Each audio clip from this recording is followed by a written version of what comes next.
Howdy, folks out there in zombie apocalypse land. It is your favorite one-eyed asshole, the boxing Cannabite, aka One-Eyed Asshole. And I'm here to talk to you about two of my favorite EDC fixed blades. Okay, first off, we have one that's been around for a long time. It's called the K-Bar. The story goes that the man who designed it killed a bear with his K-Bar. It would have been a full-sized one. This is called the Usmc Short. Right there. Gotta love it. Great balance. Flawless balance, really. Crkt G handles. 1095 Crkt steel. You got yourself a fuller or a blood groove. I prefer calling it a fuller. Made here in the US. One thing I really like about it is it has a hilt, and you can see it has a slight bend to it, which means in reverse grip or forward grip, you would have some kind of stopper between you and the undead, or some survivalist asshole trying to take you out. Small deflection chance, but it's there. Mainly it's to prevent you from ripping your hands up or anything. This is not a bushcraft blade. It can be used for prying and some stuff. It can definitely be used as a throwing knife. Excellent throwing knife. Would I recommend it for those things?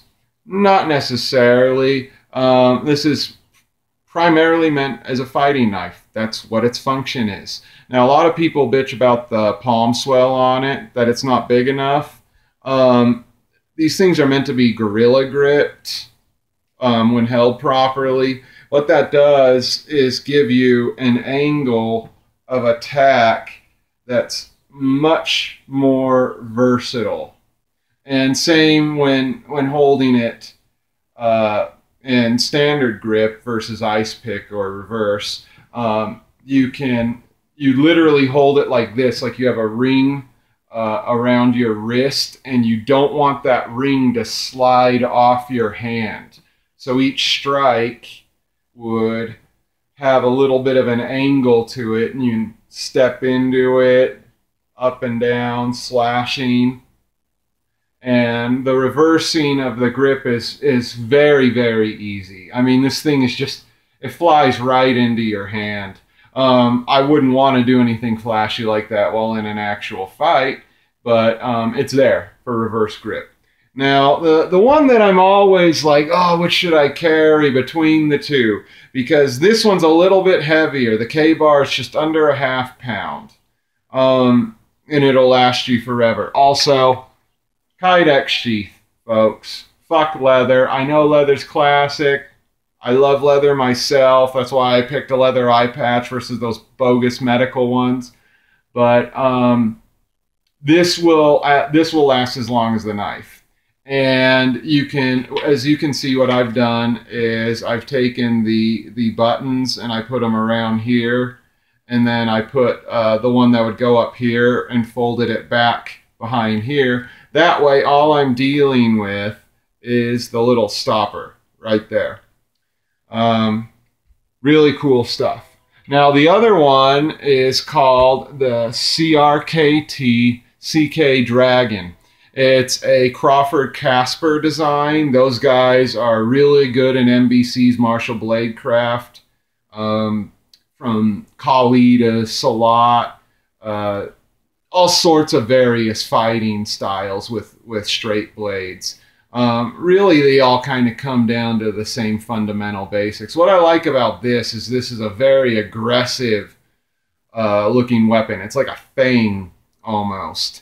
It's lighter, not considerably lighter, but it is lighter. The other cool thing is the sheath can be worn horizontally or vertically.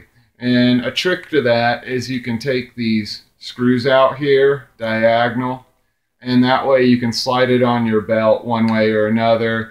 What I like to do is carry it about right here sorry, about right here. That way I can get a really quick draw, or behind my belt. The biggest complaint with these sheaths is the screws tend to come loose. And also, this thing can't seem to handle a very thick belt. You see that? You see how thin that is? I'll just give you an example. Here is the belt I'm wearing. Fairly standard, but if you're wearing like a thicker belt, or if you're planning on using this in a combat belt, don't.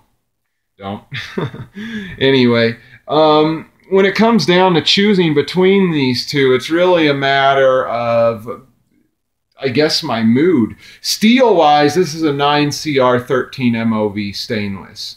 It's a really good stainless steel for combative purposes. Hell, it's good for skin. I took the I basically skinned a stick with it. I'm getting into staff making, so you can use it for things like that in a pinch. One of my friends who's a fisherman said this might be good for gutting fish. I'm certain you could gut animals with it in a hunting situation, like a survival situation. I myself am not a hunter. I don't see the point unless I'm in a survivalist situation. Anyway, those are my two primary EDC fixed blades. The weight advantage goes to the Crkt. The purpose of carry, or the ability to carry it in multiple ways. It's a little more versatile. There we go. The versatility of the carry is a little bit better. The K-bar, however, it hangs so low that you don't really notice the weight, and the draw is just flawless. So I would recommend either one of these knives.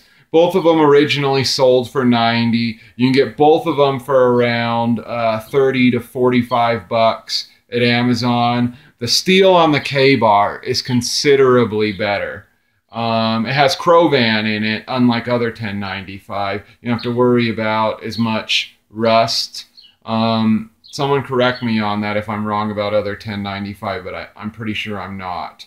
Durability, this wins. But speed-wise, and in terms of using this as like a counter-attack weapon, I'd say this wins. And again, it's just so mean-looking. And it's called a Warncliffe style blade.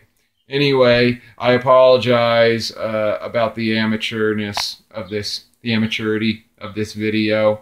I'm going to do a lot better to try and edit these and script them and try to look into the right part of the camera like I'm talking to the audience. So just bear with me. I hope you all have a good day. If you have any questions about these knives, feel free to ask. I'll be happy to post any specs. Also, the Crkt knife is based on a martial art MBC known as American Arwology. Go to Amazon, type in American Arwology. You'll see a book by the guys who designed this knife, and it is awesome. Anyway, have a good day, everyone. Watch out for biters. Keep an eye out for lurkers. And remember, I got my eye on the good shit.